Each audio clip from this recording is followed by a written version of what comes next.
welcome back. It is indeed a thin line between love and hate. So this took me a long time to review, and I apologize for that. And the reason for that is because it seems like everyone has an opinion, and honestly this is just my own.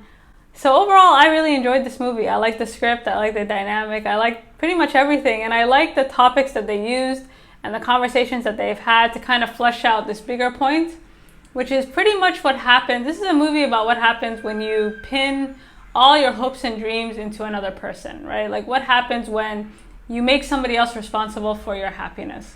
So we meet Malcolm on what seems like the greatest night of his life. He's smiling ear to ear, he's happy as hell. And Marie just looks like she's not having the time of her life. She just looks sad. She's just not having it. And their dynamic is like set up pretty much right away when I think he makes a comment early on, even before they have an argument, and he says, well, you don't work in film, Marie. And Marie says, you're right, I don't. And it's clear that they're not partners, right? Like there's no balance here. One person follows and the other person leads. The question here is who? And just like the Kraft mac and cheese that she makes him, everything about this relationship is just instant gratification, right? Like there is no substance, right? Like everything is just instant. I need what I need now, and that's it. So Marie is angry at Malcolm because he doesn't thank her, right? He doesn't thank her. He's having the greatest night of his life. He's kind of on the path to become the next big thing. And he's standing there. He thanks everybody under the sun. But for some reason, he doesn't think to thank Marie. And Marie is just kind of like, well, why didn't you thank me? And so this triggers a million arguments until, rather than just kind of address what's really irking her, we got to go around in circles and circles until we get to the root of the problem, which is, why is it that these two cannot complete each other, right? Like why as hard as they try, it doesn't work. And so to try and kind of organize my thoughts, I'll just kind of touch on the topics that they touched on and then kind of explain why it worked in terms of fleshing out this bigger, really what this movie is about, which is what happens when people use relationships as a means to an end. So again, we'll start with film criticism. Just like a filmmaker's relationship to his critics, this relationship is toxic, right?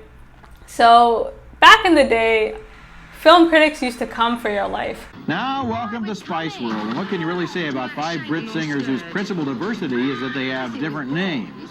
The plot is a day in the life of a pop group, a clear ripoff, of course, of A Hard Day's Night, but the Beatles had talent, and the Spice Girls could be duplicated by any 5 young women chosen at random while standing in line at Dunkin' Donuts. I mean, if you made a bad movie, you're a bad person. If you're a bad actor, why are you alive? Like, they really kind of came in on you. They didn't give a damn about you. But nowadays, it's different, right? Like, there's a lot of political correctness. So they can't really be as savage, but they can be politically correct. So it's more about the filmmaker's intention as opposed to his execution. And there's ways to beat around the bush, right? Like, they'll put you in a corner. They'll kind of typecast your movie, since they can't really say, we hated your movie. And this is what is happening with Malcolm, right? Like, he feels like he made a great movie, and his movie was typecast as like a black movie. And this, he's like, it's not. It's just supposed to be a great movie. And the reason this critic kind of puts him in a corner is because she can't really say, like, this is trash. You know what I mean? Like, this ain't it. And the thing with film criticism today, it's really interesting because everything is a vibe, right? Like, everything is a vibe. Like, oh, this is such a vibe. It's such a vibe. Because honestly, people don't know what makes things good anymore. And by vibe, it's just like trash, right? So again, this Karen character, who's like a third person in this film, she's kind of praising his movie. It's a vibe. When in fact, this person probably thinks it's trash. But anyways, the whole point of this film criticism is that we see that Malcolm is someone who does not see himself. So you have this lady from the LA Times, I believe, and he is the establishment. So he's complaining about the establishment, and he is the establishment. Like, he goes to film school. He grew up pretty wealthy. He's been, he has his foot in the door, right? Like, the fact that he's able to even get to this point is extraordinary. And this whole debate about film criticism, really for me, the whole point of it was to show that he doesn't see himself. He doesn't see himself whatsoever. And I think John David Washington does a very good job of separating himself as an actor, or separating himself as a filmmaker and as a boyfriend. And it's clear that he's a filmmaker first and a boyfriend second. And you see the only times that he's ever triggered is when his filmmaking is called into question, or his talent, because it seems like he has a chip on his shoulder. And I think the part that hit me the most is when he said, Marie, so you're sad that you don't get the jobs that you want, all this stuff. I too was concerned nurse number 2, but I moved up. I worked hard. So what if I'm not the most talented? And again, he has like a clear chip on his shoulder, right? Like, and this is something that he's been working towards, and he's been grinding. And I just find it really funny that, here's a guy who is the establishment, and of course he sees himself as other, right? He sees himself as like a unique snowflake, which is pretty much everyone in Hollywood. But this whole kind of conversation between Marie and Malcolm, Malcolm's character, the way John David Washington plays him, is a bit cringe. I'm not gonna sit here and say I was hooked, like I was convinced from the beginning. It was cringe, like he's almost unbearable. And you get the sense that he was like kind of fighting his words. Like you get the sense that he struggled with this script, and at some point he kind of had to let it be and kind of accept the lines as they were, which is that he's a pretentious person who really cares about his work. So he did deliver that, in my opinion, and it does help that Marie's character is just sitting there like rolling her eyes like the rest of us, because as he's ranting, it's really hard to care about anything that he's saying, right? He's so cringe, and he's so pretentious, and he's so up his own butt, like he's really just like a film school major. And I think it works because as the movie goes on, you see that he is, like, you believe him. You say, okay, like clearly this is your passion, but you're a shitty boyfriend. So I could actually separate, by the end of the movie, him as a boyfriend and him as a director. And herein lies the problem, which is career and relationships. So what happens when you pin all your hopes and dreams, all your ambitions, everything that you want into one person, right? Like, does one of you have to make it? Does both of you have to make it? Who has to make it for this to work, right? And there's a difference between like grounding somebody and like a dependency issue, right? And these two, like, this relationship is not grounding either one of them, right? It's like they're dependent, it's parasitic, it's soul-sucking. It's soul-sucking, apparently, like this movie, right? So this whole conversation about movies and like what this movie's about, again, is just kind of to flesh out this bigger point, which is, relationships are not there to build you up, right? Like they can build you up or they can break you down. And in this case, it's breaking two people down. And so what is this film about? According to Malcolm, it's about 1 million people that he's met. According to Marie, it's about her. This film for me is a metaphor. It's pretty much the end result of a toxic relationship, which is there's a winner and there's a loser. And the winner is Malcolm, right? It seems like he wants to be a director, any means necessary. He has a very specific image of himself, and he wants people to see that, right? And at one point, he calls her like an emotional support dog. And I thought that was funny because he's an emotional support dog, because he's like, yeah, I did this for you, I did this for you, I did this for you. As if to say, the fact that I was able to take care of you, make this movie, make it financed, like if anything, that proves that I actually deserve this. Like, if anything, you should be thanking me. And there's just so much miscommunication here.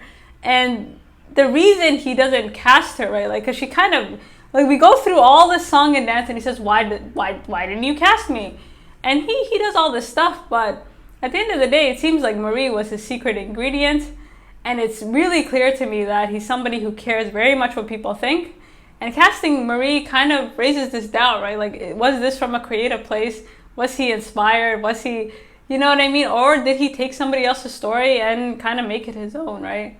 And so to cast Marie, in essence, would be to expose himself, would be to kind of shift his priorities. And the fact that he didn't cast her for me, again, suggests that his priority is his work first and he's a boyfriend second.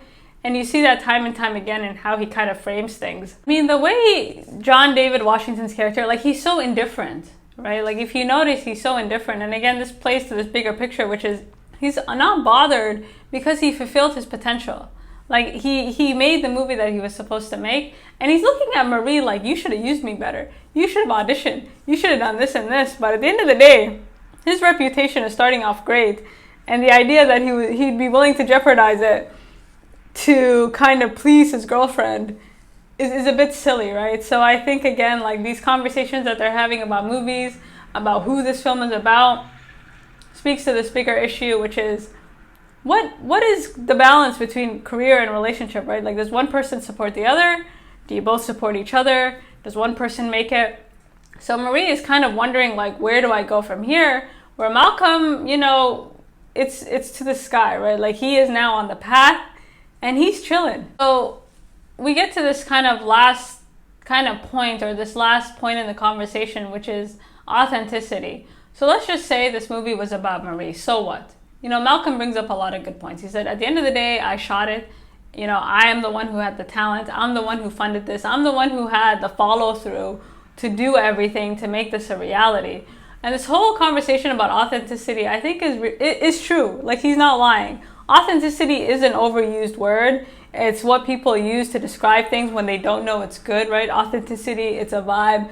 You know, this is so authentic. It's so real. But again, like, this is for, I do agree, it's for people who don't have background knowledge. Like, I think John David Washington did a good job of basically telling us how great Malcolm was. Like, okay, he studied all the greats, right? Like, he's watched all the movies. He can explain to a technical T why something is good and why something is bad. And his beef is that, you know, none of y'all can't, right? So then you rely on all these words to kind of make it seem more legitimate than it is. And I think at one point he was saying, well, let's just say it was about your life.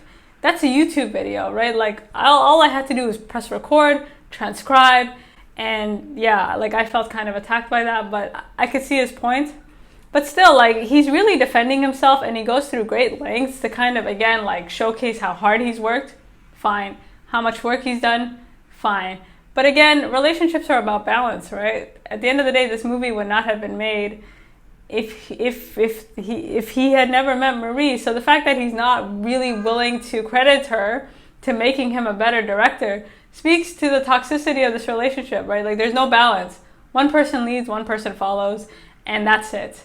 We're not co-workers. We are not partners. And I feel like that's what he was kind of making clear in this sort of authenticity debate. Like, you should be so thankful that I know what I'm talking about and you don't. And she's not fooled by it, right? She sees that he kind of pulled one on her and he's not bothered. And his lack of kind of, his indifference is, again, as a result of someone who's reached his potential at the expense of somebody else. And again, that's what toxic relationships do, right? Like, one person is left burned out. The other person, you know, it's like, it's very parasitic, right? Like, it's just, this person is taking all your energy, all your stuff, and, you know, for what? I don't even think they're going to work out, right? Like, that's the question. Like, where do we go from here? And the reason I don't think it'll work out is because the mystery's gone, right? And if you ever think somebody's mysterious, just take a step back. They're probably depressed. But at the end of the day, Malcolm is no longer mysterious to Marie, right? Like, she makes this, oh, how come you've never wondered why you're the best? Or how come you've never thought this or that? You know, like, why is it that you never compare yourself to anyone? And I think the issue with this film is that Marie kind of sees there's nothing behind the curtain, right? And whether or not Malcolm can handle that for his ego, I'm not really sure. And that's what I wonder about their relationship moving forward, because they both kind of seek this instant gratification and this validation, but it seems that his euphoria is this mystery, right? It's this greatness. It's people thinking that he's a lot better than he is. And so Marie is just kind of saying, I see through it, and you're not that special. And this idea of mystery and like what attracts us to people is really interesting, because he talks about authenticity, but mystery is also a way to justify toxic behavior, right? Like, somebody, again, if you think somebody's mysterious, just stay away from them. It's not a mystery you want to solve. You know what I mean? As evidenced by this relationship. So by the end of the movie, we get to this kind of like thank you next speech, right? Like, you need to thank me. And she kind of just spills her guts out. She's saying, you really don't get it, right? Like, you really don't get what you've done. Like, it's not just a simple matter of saying thank you. It's about the fact that we're partners and you don't really seem to see this relationship as two people working together, right? And I think the thing this movie did very well, and what I really liked about the dialogue, is that it kind of fleshed out, again, this bigger point, which is what happens when you force somebody to fit into a framework, right? Like, John David Washington is someone who studied, or Malcolm's character is somebody who's studied film, he's been in the industry, he grew up around, you know, a certain class of people, so he has a very specific idea of how he wants his life to look. You know what I mean? But whether or not it's authentic, ironically, is not really important to him. He just has a look. And Marie kind of fits that look. So he's trying to force her into this look, but it doesn't really work, right? And she's saying, listen, you can dress me up all you want, and you can kind of help me all you want, but you're not really seeing through it, right? Like there's no depth to this relationship. And he's saying, why does there need to be depth? Like, look at this house, like look at everything we have. And I think this whole movie is really what happens when two people have totally different priorities, right? Malcolm's priority is his career, whereas Marie's was their relationship. And because of this disconnect, one person ended up totally drained. The other person ended up having the night of their life. So that's how I saw this movie. I thought it was really well done. I like the topics they brought up about film, about especially film criticism. I mean, the irony, right? Like, he's talking about authenticity and all this stuff, but if anything, the LA Times is the establishment. So if there is somebody who would know things about film, it is her. So he can't really make that argument. Anyways, there's just a lot this movie does that I enjoyed. And again, it was really ambitious in terms of like using all these ideas to flesh out this bigger point.